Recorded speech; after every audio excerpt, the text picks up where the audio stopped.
Hello friends, creative कविता में आपका फिर से स्वागत है। तो चलिए आज हम बनाते हैं ए लाइन कुर्ती और प्यारा सा स्क्वायर नेक।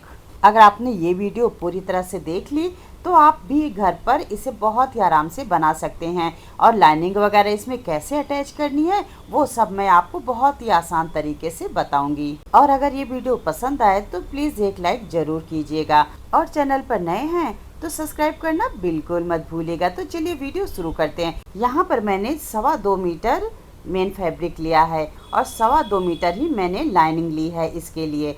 तो चलिए मेन फैब्रिक को साइड में रख देते हैं और इसकी लाइनिंग में ही निशान लगाना शुरू करते हैं।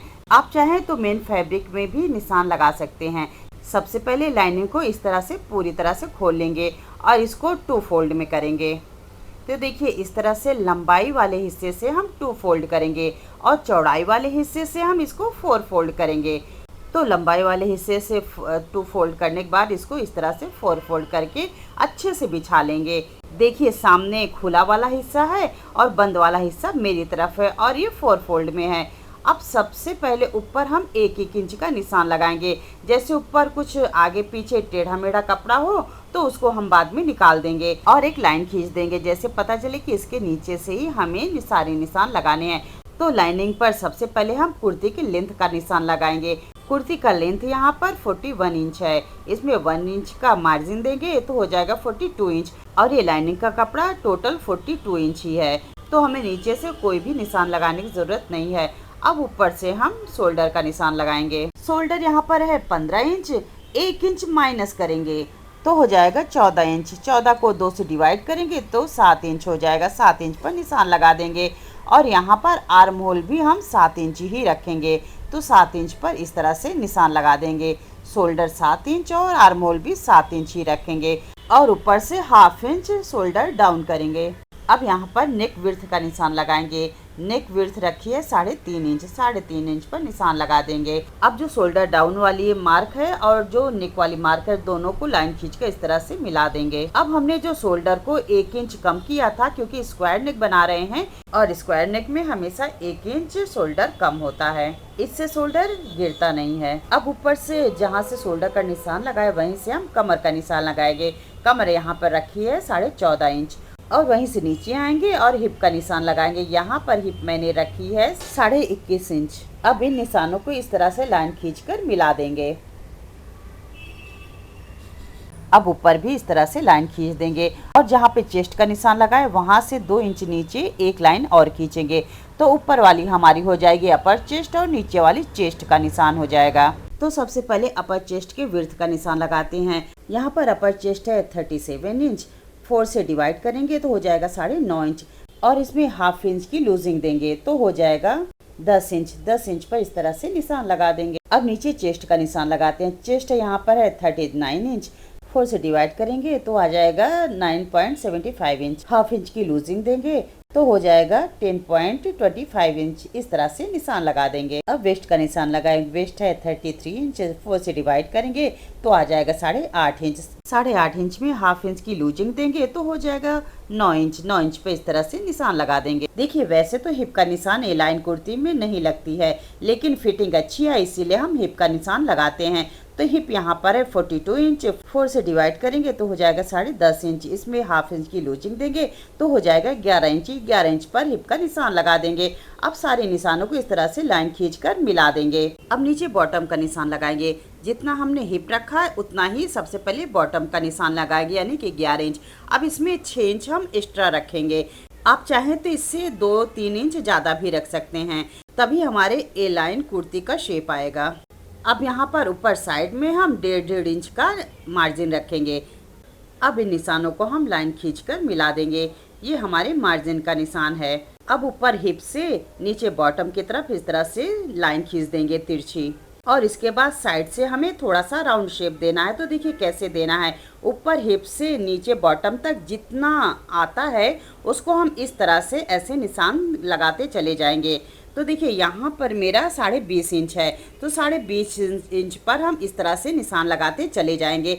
अगर आप इस तरह से निशान लगाएंगे तो नीचे से शेप बहुत अच्छी आती है और अगर आपके पास इस तरह से शेपर है तो इस तरह से शेप दे दीजिए, नहीं तो हाथ से भी आप शेप दे सकते हैं। नीचे के सारे निशान कंप्लीट हुए। अब हम ऊपर आते हैं। ऊपर जहाँ पर हमने आर्म होल का निशान लगाया वहाँ से अंदर की तरफ 1/2 इंच का एक निशान लगाएंगे और ऊपर जहाँ से हमने शोल्डर डाउन किया है वहाँ तक इसको इस तरह से लाइन खींचकर मिला देंगे। अब जहाँ पर 1/2 इंच का निशान लगाया है अंदर की तरफ वहीं से 1 इंच का निशान लगाएंगे। ये हमारे फ्रंट आर्म होल की गोलाई का निशान है। और जो हमने पहले आर्म होल का निशान लगाया था वहीं से हम बैक आर्म होल की गोलाई का निशान लगाएंगे। तो ये निशान हमारा 1.5 इंच पर रहेगा। अब ऊपर शोल्डर डाउन से लेकर नीचे तक किनारे तक हम इसको इस तरह से 20 से डिवाइड करेंगे। तो देखिए 6.5 इंच था, इसको 20 से डिवाइड कर देंगे और यहाँ पर एक निशान लगा देंगे। अब अगर आपके पास इस तरह से आर्म होल शेपर है तो उससे आप बैक और फ्रंट दोनों आर्म होल की शेप दे दीजिए, नहीं तो हाथ से भी बहुत अच्छी तरह से शेप आ जाता है। तो देखिए जहाँ पर हमने निशान लगाया था वहीं पे इस स्केल को रख कर और राउंड शेप बैक और फ्रंट दोनों हिस्से में दे देंगे। अब कुर्ती के पूरे निशान कंप्लीट हुए। अब हम इसकी कटिंग कर लेते हैं। तो देखिए जैसे नीचे से राउंड शेप देते हुए आना है उसी तरह इसको हम कटिंग करते हुए चले जाएंगे। इसमें अगर आपको कुछ भी समझ में ना आया हो तो आप कमेंट्स करके पूछ सकते हैं। तो इस तरह से पूरी कुर्ती की कटिंग कंप्लीट हुई। अब बचे हुए कपड़े को हटा देंगे और हर जगह से इस तरह से कट का निशान लगा देंगे। कट लगाने से हमें बाद में कुर्ती को ज्वाइन करने में बहुत ही आसानी होती है। अब हम सबसे पहले बैक वाले हिस्से को फ्रंट वाले हिस्से से अलग कर देंगे, इस तरह से निकाल देंगे। अभी हमने फ्रंट वाले हिस्से के आर्म होल की कटिंग नहीं की है तो इस तरह से इसके आर्म होल की भी कटिंग कर लेंगे। अब मेन फैब्रिक लेंगे, इसको देखिए इस तरह से बिछाना है। इसमें आप एक चीज़ ध्यान दीजिएगा, ये ऐसे लंबाई में इसकी डिज़ाइन है। अगर इसको हम विड्थ में फोल्ड करते हैं तो इसकी जो डिज़ाइन है वो उल्टी हो जाएगी। इसलिए कपड़ा कट करते समय पहले उसकी डिज़ाइन पर ध्यान देना चाहिए कि वो डिज़ाइन इसमें कैसी बनी हुई है, तभी हमें कुर्ती की कटिंग या किसी भी कपड़े की कटिंग करनी चाहिए। अब इसको मैं 4 फोल्ड में कर लूँगी। लंबाई वाले हिस्से से मैंने इसको 4 फोल्ड करके रख दिया है और जो हमने अभी लाइनिंग कटिंग की थी बस उसको इसके ऊपर रख देना है। अब यहाँ पर देखिएगा जो लाइनिंग है उससे मेन फैब्रिक 2 इंच या 2.5 इंच ज़्यादा रखना है। लाइनिंग से 2 से 2.5 इंच मेन फैब्रिक ज़्यादा होता है। और जैसे यहाँ नीचे राउंड शेप है उसी तरह हम लाइन खींच के इसमें राउंड शेप दे देंगे और इस तरह से 1/2 इंच छोड़ते हुए हम मेन फैब्रिक की कटिंग कर लेंगे। और यहाँ पर जो मैंने ये लाइनिंग का कपड़ा रखा हुआ है वो बैक वाला हिस्सा है। फ्रंट वाले हिस्से को अब हम रखेंगे। तो देखिए मैं पहले दिखा देती हूँ, यहाँ पर मैंने दोनों पीस एक साथ काटा हुआ है। अब यहाँ पर फ्रंट वाला पीस रखेंगे और मेन फैब्रिक में भी फ्रंट वाले आर्म होल की कटिंग इस तरह से कर लेंगे। ध्यान रहे नीचे वाली कटिंग नहीं होनी चाहिए नीचे वाले हिस्से की। अब इसको हम हटा देते हैं। अब हम इसके स्लीव की कटिंग करेंगे। तो देखिए मेरे पास इतना ही कपड़ा बचा हुआ है तो स्लीव इसमें कटिंग करना बहुत मुश्किल काम है, लेकिन कोई बात नहीं, चलिए इसको हम बहुत ही आसान तरीके से बनाते हैं। सबसे पहले मुझे स्लीव के लिए कपड़ा कितना चाहिए, मुझे इसका लेंथ 12.5 इंच चाहिए, लेकिन इसमें इतना कपड़ा है नहीं। तो हम क्या करेंगे, अब हम एक पेपर लेंगे और उसमें हम सबसे पहले स्लीव की कटिंग ड्रॉ कर लेंगे। तो जो पेपर हमने लिया है उसको सबसे पहले 2 फोल्ड में कर लेंगे और 12.5 इंच पर इसके लेंथ का निशान लगा लेंगे। और जहाँ पर 12.5 इंच का निशान लगा है वहीं से एक लाइन सीधी खींच देंगे। अब जहाँ पर लाइन खींची है उसी के अंदर हम 3 इंच का एक निशान लगाएंगे और नीचे भी 3 इंच का एक निशान लगाएंगे। अब दोनों निशानों को हम इस तरह से लाइन खींचकर जोड़ देंगे। अब यहाँ पर हमारा आर्म होल की गुलाई कितनी थी, तो 7 इंच थी। तो सबसे पहले हम 7 इंच पर निशान लगाएंगे और उसमें 1.5 इंच का मार्जिन देंगे। फिर ऊपर से जहाँ पर हमने पहली लाइन खींची थी वहाँ पर 1.5 इंच का एक निशान और लगाएंगे। ये निशान हम क्यों लगाते हैं आपको पता है, क्योंकि हमें जब ब्लाउज़ की स्लीव हम सिलते हैं तो 1.5 इंच पहले हमें सीधी सिलाई करनी होती है, फिर राउंड शेप में हमें सिलाई करनी होती है। और इस तरह से अब आर्म होल का शेप दे देंगे। अब स्लीव के बॉटम का निशान लगाएंगे। यहाँ पे स्लीव का बॉटम है 6.5 इंच, इसमें 1 इंच का मार्जिन देंगे तो हो जाएगा 7.5 इंच। 7.5 इंच पर हम निशान लगा देंगे। अब इन निशानों को हम इस तरह से जोड़ देंगे।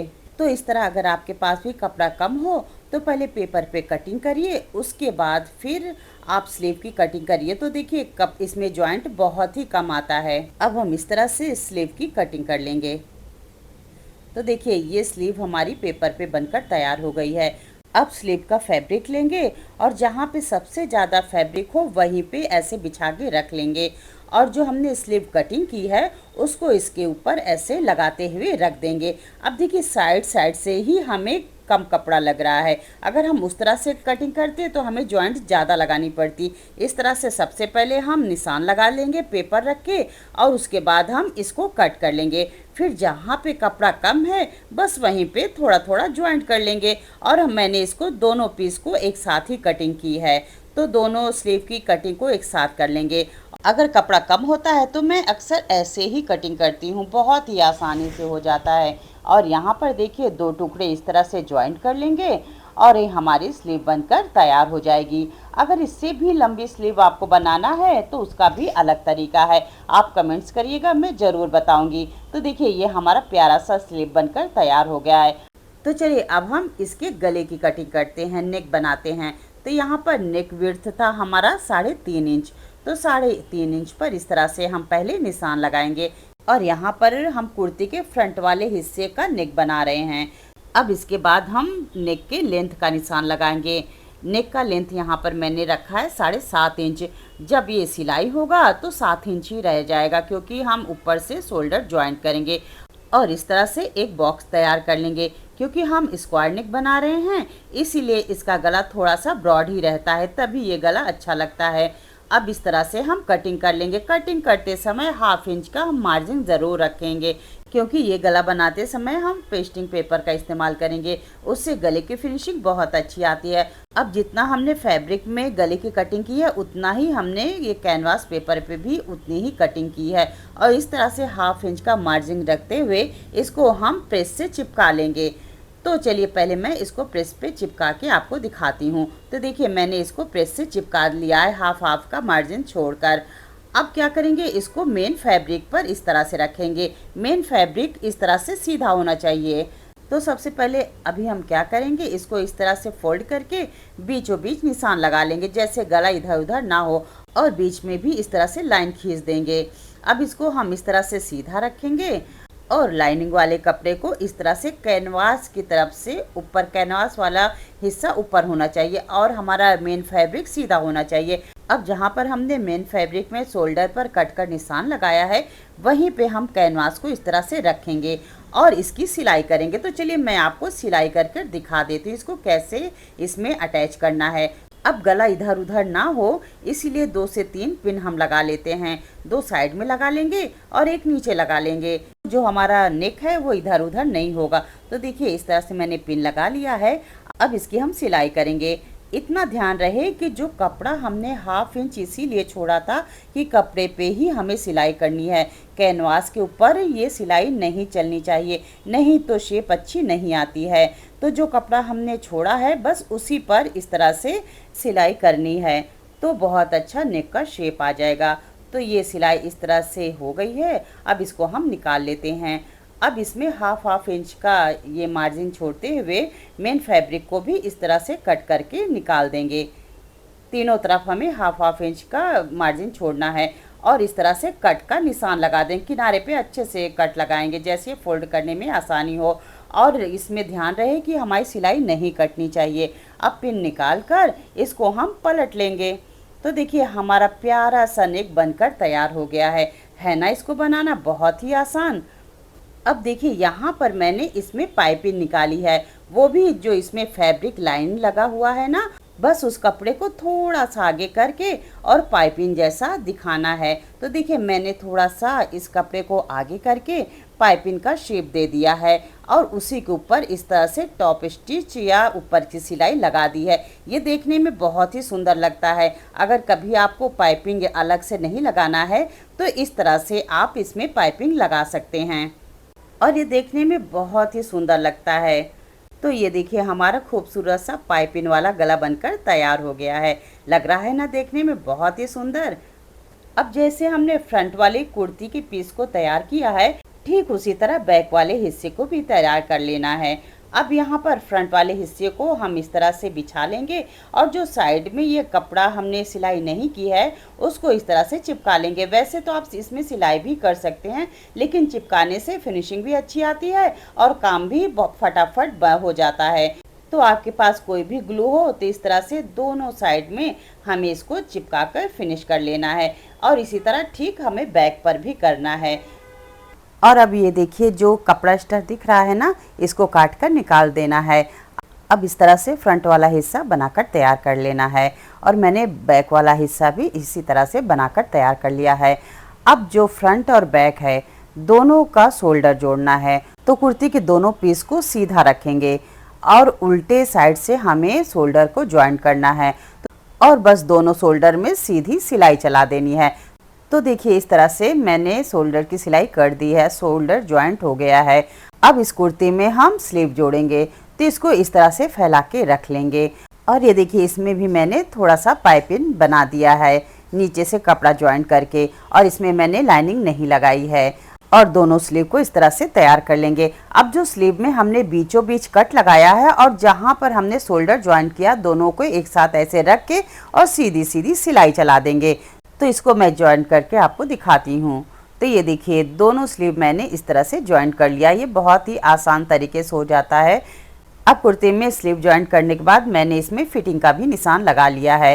तो इस तरह से स्लीव्स लेकर नीचे तक हमें फिटिंग का निशान दोनों तरफ लगा लेना है। तो देखिए मैंने दोनों तरफ इस तरह से फिटिंग का निशान लगा लिया है और जैसे यहाँ पर फिटिंग का निशान लगाया है उसी तरह इसके ऊपर सिलाई चला देंगे, तो हमारा फिटिंग की सिलाई भी हो जाएगी। और नीचे से इस तरह से फोल्ड कर देंगे और लाइनिंग में भी फोल्ड कर देना है। तो इस तरह से हमारी कुर्ती बनकर तैयार हो जाएगी।